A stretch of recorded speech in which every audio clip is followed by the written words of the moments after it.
marah itu akan selalu ada jika pemicu-pemicunya, sebab-sebabnya masih ada. Oleh karena itu supaya amarah tiada, maka pemicunya ya dihilangkan. Lah cara menghilangkan ya dengan melawan sifat dari sebab-sebab itu. Jadi diobati sesuai gejala yang timbul, kata Pak Dokter. Jadi misalnya orang sakit perut, ya jangan dikasih obat panu. Sakit gudik, ya kowe lara, nggih lara. Kono ndang mlebu rumah sakit lara apa gudiken. Itu berarti tidak diobati sesuai gejala yang timbul. Oleh karena itu, Imam Ghazali juga dulu dalam mengobati penyakit hati membuat ilustrasi penyakit badan itu. Termasuk antara lain misalnya bahwa penyakit hati itu punya bobot, punya tingkat yang beda-beda, level yang beda, stadiumnya beda-beda. Sebagaimana penyakit badan juga stadiumnya beda-beda. Nah,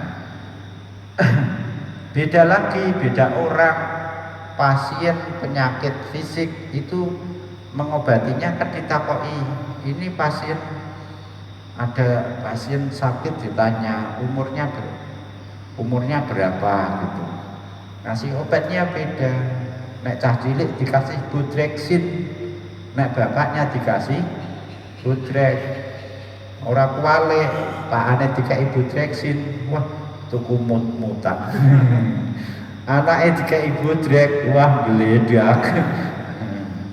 Itu salah apa? Salah orang gitu ya. Obatnya benar itu. Ya, ada tingkat stadium penyakitnya, ada orang juga pasien, tingkat pasiennya, usia pasien dan lain-lain. Imam Ghazali membuat penyakit hati yang macam-macam itu juga menggunakan prinsip-prinsip pengobatan di dunia medis kedokteran. Nah, begitu juga pemicu amarah, macam-macam cara menghilangkan pemicu, ya dilawan dengan lawannya itu. Kalau kita sombong, dengan tawadhu, biasakan tawadhu. Kalau kita ujub itu punya kebanggaan diri, ya nanti ya harus mengetahui diri sendiri itu seperti apa, ya nanti akan dijelaskan lebih detail lagi. Ada bangga sombong kepada orang lain. Caranya bagaimana? Ya menyadari bahwa kita itu, sampean itu sama dengan budak sampean. Semua manusia itu sama, bapaknya sama Nabi Adam. Yang membuat beda itu karena kemuliaan akhlak. Jadi yang tiga ini khusus fakhr, ujub, kibr, itu induknya sifat tercela, nanti dibahas lebih khusus. Sekarang suka iseng, mizah. Bagaimana cara menghilangkannya? Ya dengan mencari kesibukan hal-hal penting dalam urusan agama, sehingga umur kita habis untuk ngurusi hal penting. Tidak punya kesempatan waktu kita untuk ngurus hal yang iseng. Penting prinsip ini bagi siapapun, saya juga. Jadi kamu itu pasti iseng. Orang yang iseng itu karena memang tidak punya kesibukan yang lebih serius. Coba kalau dia punya anak nongkrong di pinggir jalan, nongkrong itu, penganggur-nganggur, soalnya memang nggak punya kesibukan, nggak punya pekerjaan. Coba kalau dia punya pekerjaan, siang bekerja, malam sudah capek istirahat, tidur, besok pagi berangkat kerja lagi, nggak sempat nongkrong. Nah, dia sempat nongkrong karena apa? Belum capek. Oleh karena itu capekkan diri kita dengan hal-hal yang penting. Bergurau, suka bergurau. Itu cara menghilangkannya apa? Ya dengan sungguh-sungguh mencari hal-hal yang baik, ilmu agama yang nanti kira-kira bekal untuk akhirat lah. Kok guyon, bloko itu ya, ini nanti tidak bisa dijadikan bekal di akhirat. Mencela orang, menganggap menggeguyu, merendah orang lain. Cara menghilangkannya, ya mikir, kowe nek digeguyu ora jengkel kan gitu. Jangan menertawakan orang lain supaya kamu tidak ditertawakan. Mencela orang lain, mencela ini dengan takyir, dengan ucapan. Jangan biasakan bicara buruk, karena bicara buruk itu akan memancing orang bicara buruk kepada kita. Sudah percaya atau tidak percaya, sampai ini mesti coba kita raba ingatan kita. Nyenggon kelilingmu ana wong sopan sekali, ngomongnya halus sekali, dan terkenal dengan karakter itu. Maka di lingkungan orang itu ketika komunikasi dengan dia, itu pasti ngikuti. Kepada siapapun sampean kok ngomong bosok, mesti siapapun akan ngomong bosok kromo kepada sampean. Itu.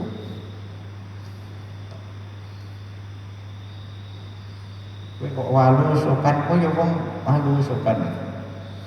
Itu. Lah, kowe kok misuwi, kowe ya dibisuwi wong. Kowe kok ngomong saru, ya wong ngomong saru itu. Itu namanya apa? Al-huzbu tadi itu, meremehkan orang, mencela orang, takyir ya.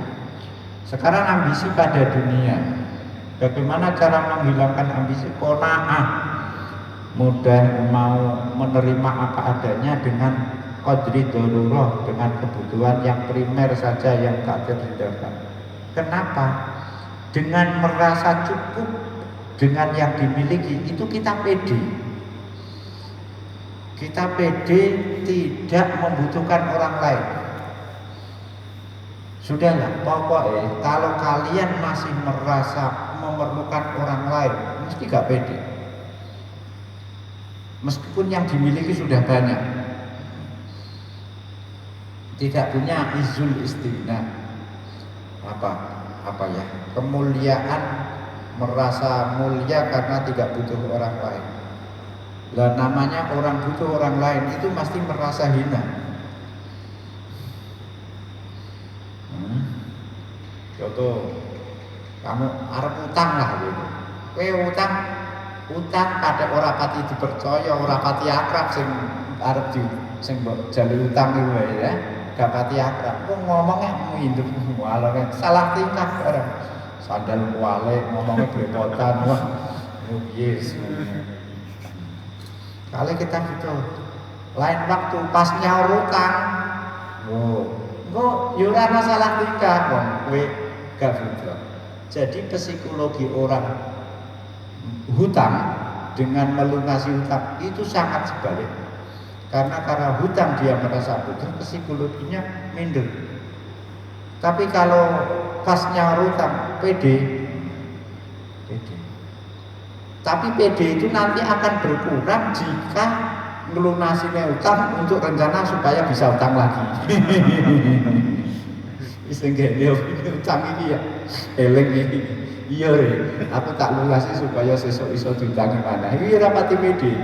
Soalnya merasa membutuhkan itu.